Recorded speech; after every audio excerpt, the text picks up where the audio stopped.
You are a genius, all right? You're actually a pool of wisdom, at least if we're on a sliding scale.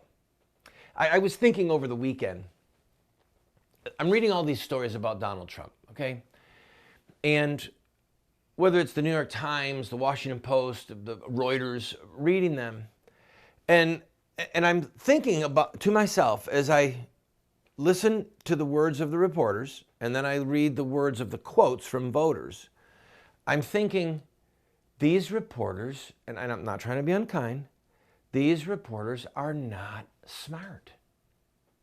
They're not smart. Now here's what I found out. I gotta put this down.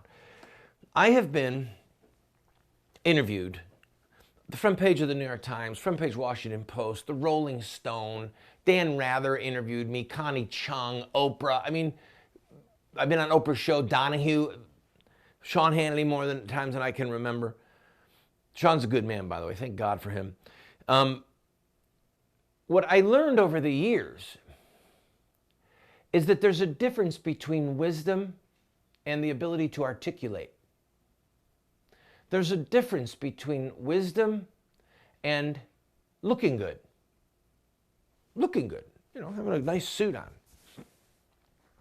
There's a lot of people in the world, let's start with our president, who have nice suits. They do a great job reading a script, very articulate. He's not wise. By biblical standards, he's a fool. The fear of God is the beginning of wisdom. He does not fear God. He promotes the murder of babies. He's kowtowing to Muslim militants. He's just given the biggest gift in the history of Islam to a terrorist state, okay? A state sponsor of terrorism. There's only 4 in the nation, or in the world, that the U.S. State Department lists as a state sponsor of terrorism. So, he might have a nice wardrobe. He might have a flashing smile. He might be articulate. But you are wiser than him. You're a genius compared to him. If you fear God and you know the 10 Commandments and you're trying to abide by them and you're proclaiming them, you're a genius.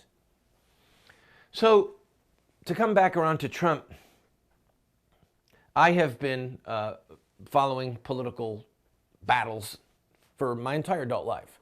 I've run for office on 3 separate occasions. No, maybe 4. Yeah, 4 separate occasions. I beat President Obama in an Oklahoma primary. I beat him in 14 counties, literally, in the 2012 election, the Democratic primary. I eat this stuff up because the alternative to this stuff is shooting wars, okay? Assassinations, disappearances, torture, exile. I mean, the reason we have elections is so we don't have to revert to the brutality that centuries past experienced, and in some places still experienced today. So this stuff is important to me. So I'm reading these articles constantly, and I'm bewildered at the ignorance of the questions, the folly of the blindness of these people. And then I realized I have to tell my viewers how smart they are. Because you can lift up your voice and say, this politically correct stuff is garbage and it's destroying the country. You can stand up and say that, you know, when it's about anchor babies, okay? That's why I started the show, Anchor Babies. Because now the politically correct machine is trying to say that the term anchor baby is a slur. It's like a racial slur. Now you think of some of the bad racial slurs that no one should say, we don't say. Think of the racial slurs. Now you're going to compare those racial slurs to the term anchor baby? These people are out of their minds. It's like they're trying to outstrip each other in who can be the most ridiculous. And if you're not falling for it, you're smart. You're a genius compared to them on that sliding scale.